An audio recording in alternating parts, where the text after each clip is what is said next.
So let's start by doing the wires.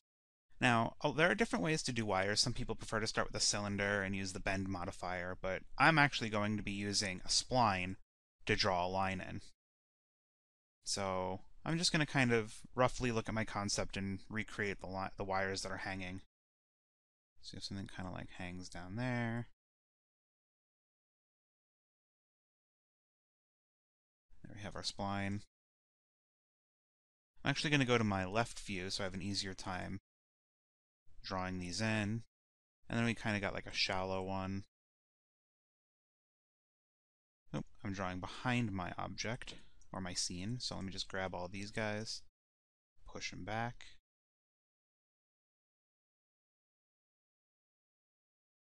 We have some other ones that are hanging down. And another little narrow one over here. Alright, so now that we have these drawn in, what we can do is go to our perspective mode and grab one of our lines and go to our modifier panel and open up our rendering rollout, and we can actually click enable in render and enable in viewport, so it'll actually draw our line in. And we're going to clean this up a little bit because there's way too many polygons. We also hit generate mapping coordinates, so it'll make this a lot easier to unwrap when we have to. Just going to thicken this guy up a bit. Little bit thicker. And we don't need 12 sides. In actuality, we could probably just get away with 3 sides, because from the angle that we're looking at it, we don't really need to see the whole thing. So I'm going to keep it at 3 sides. And just going to click convert to editable poly. And I'm going to do that with my other objects over here as well. Bump up my thickness. Enable in render, enable in viewport, generate mapping coordinates. There you go. And set it to 3 sides. And do that with this guy over here.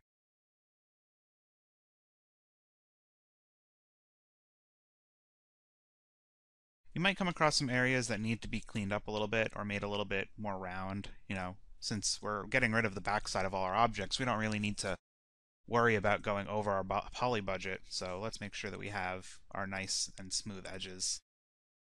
Enable and render, enable and viewport, generate mapping coordinates, thicken it up, drop the sides down to 3. Alright, now if I convert this to an editable poly, do the same thing with this guy, and the ones that we brought in front. Actually just drag these guys back into our scene, stick them roughly in the ceiling. We have some nice hanging wires there. You know, you can take some of them, you know, scoop them up a little bit or scale them. Get some nice different wire hangings stuff. Let me take this guy.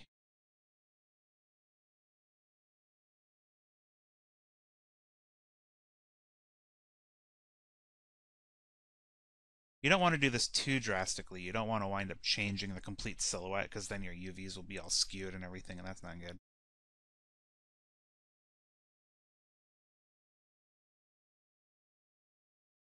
Yeah.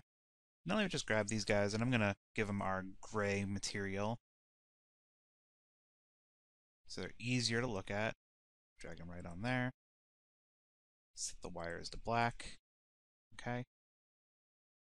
Now, if you notice right now, because of the fact that there are 3 sides and all the smoothing groups are set to different sides, they appear a little faceted. So actually what I'm going to do, and make sure your wires aren't crossing, that'll really kill the depth of your scene.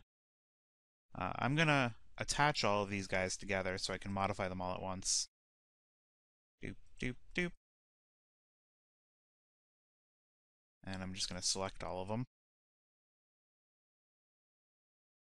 And I'm just going to set them all to smoothing group 1.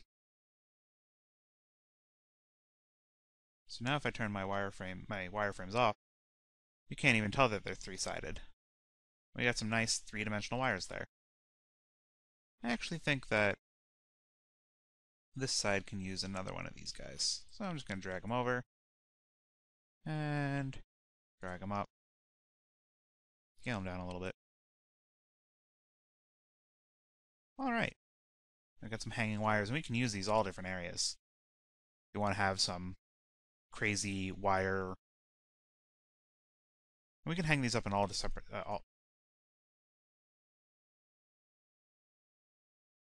Alright, and now the last thing we need to do is we need to have something that kind of looks like it's plugging into the ceiling. Otherwise it just looks like the wires are just going into the metal above, and that kind of kills the three-dimensional aspect of our scene. So let's go to our standard primitives. I'm going to draw on a sphere. We don't need 32 segments. I'm going to set it to 16. Let's set it to 20. I'm going to convert to an editable poly. Knock off the top half of the sphere.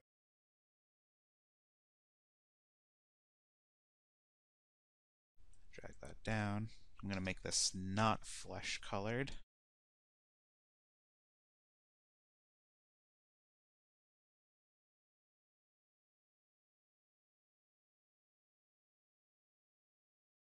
And now if we just bring our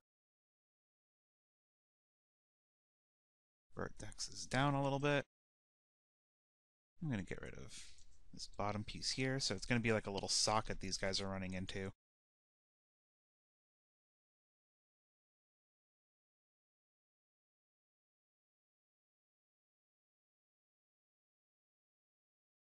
I'm going to put a bevel on here.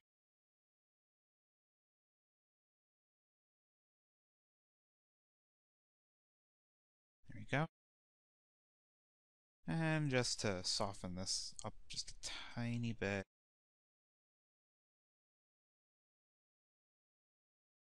most players won't really see these type of tiny details, but that's the point of them. The players aren't supposed to notice things like that. So you just put this guy up here. I made it a little bit too big. Make it a little bit smaller.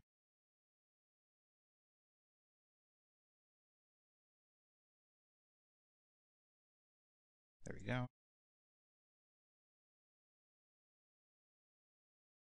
And I'm just going to put all these guys over here. And I'm just going to fast forward so you guys don't have to watch me place all these. So now all our wire caps are placed, and we can probably go back and optimize these a little bit since some of them are stuck all the way up in the ceiling and you can't really see any of the bottom part. But we'll do that later. Right now I want to get to our last prop, which is the camera. I'm going to start with a box for our camera head. Convert it to an editable poly.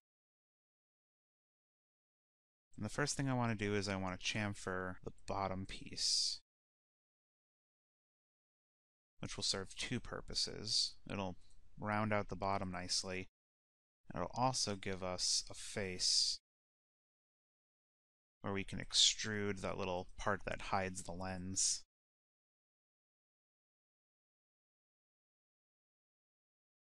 It kind of comes down a little bit. I'm going to extrude down here.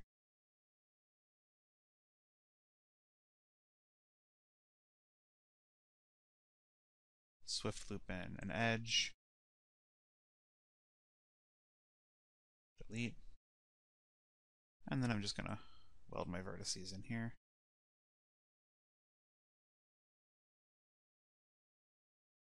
And then I want to chamfer this hard edge right here.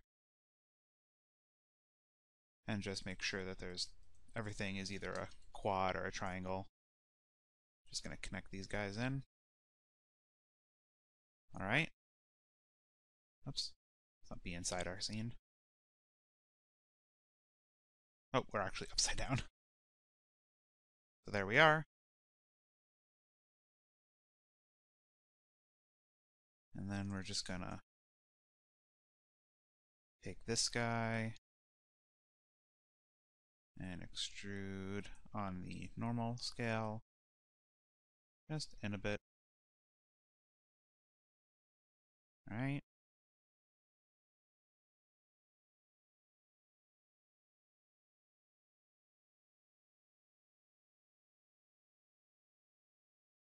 camera, we have a little bit of a bevel here.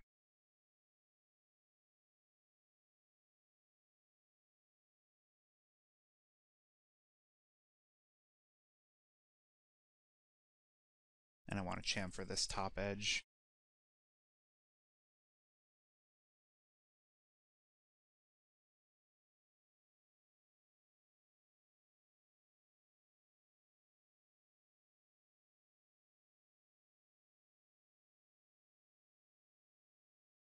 And bring the verts on the end in a little bit. Okay? And then there's also a little battery pack on the back here, I guess, that we're going to want to bevel out.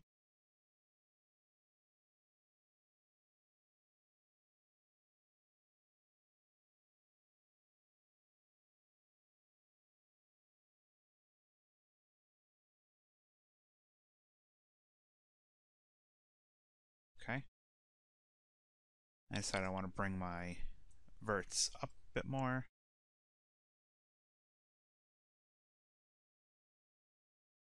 And then for the lens, I'm going to draw on a cylinder. And just align it on.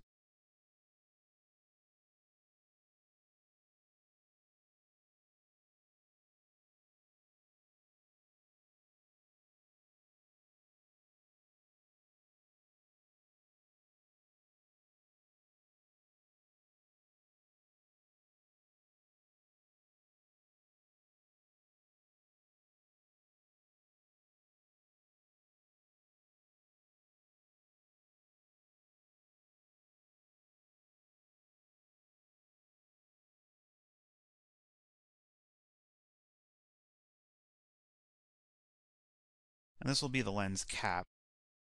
Let's get rid of that back face. And then on top of the lens, we'll draw on a sphere. Just align them over here.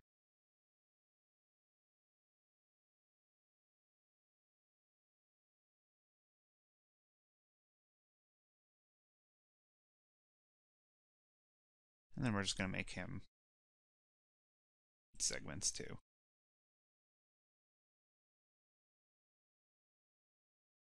Cut the bottom part off.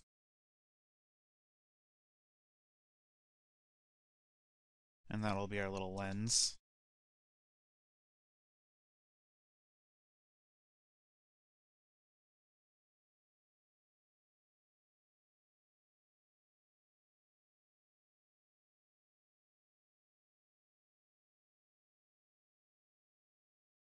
And the next thing we need is the first arm.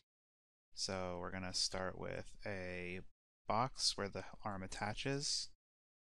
Something very simple because this object is pretty small, but we just need it for the silhouette of the camera.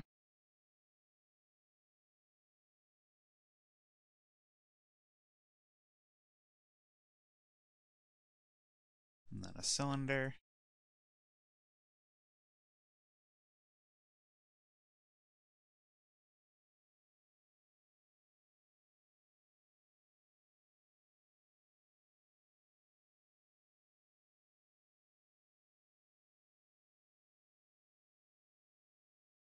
And then the second arm, which is just going to be another cylinder. And we can draw on a little pin on here in the texture, which probably won't get seen.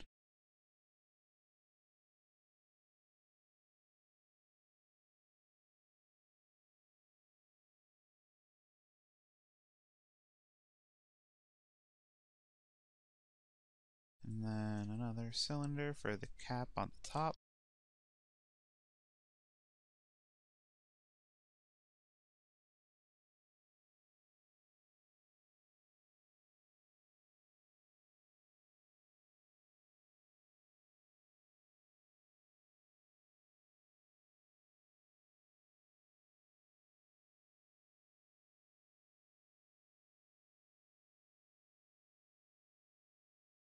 Delete those. And I'm just going to make this out of triangles so it's nice and easy for the computer to process. collapse. And our very simple camera is complete. And our camera is way too big, so let's scale him down. Drag it over here. Drop it into the ceiling. Let's see how big that is. I can make it a little bit bigger. There we go.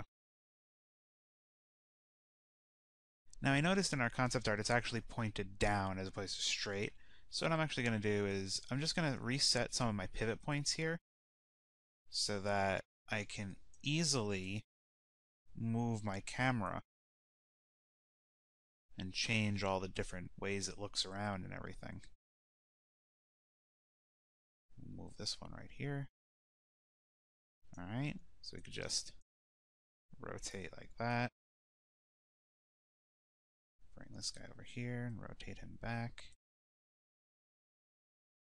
And I'm just going to attach my lens onto my camera, drag it over here, and point him down.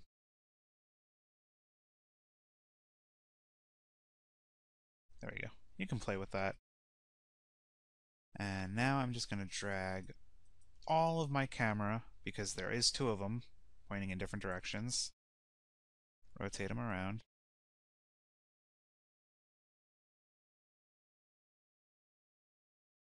And now we have our two cameras in our scene. And now we have our lights, our ground, our X's, our girders, platform, wires, and camera. And everything's all set. And our vents. Can't forget our vents. So now that we have all our objects done, next thing we're going to do is we're going to unwrap them all, and then we're going to bring them into Photoshop to be able to texture them. So, see you next time.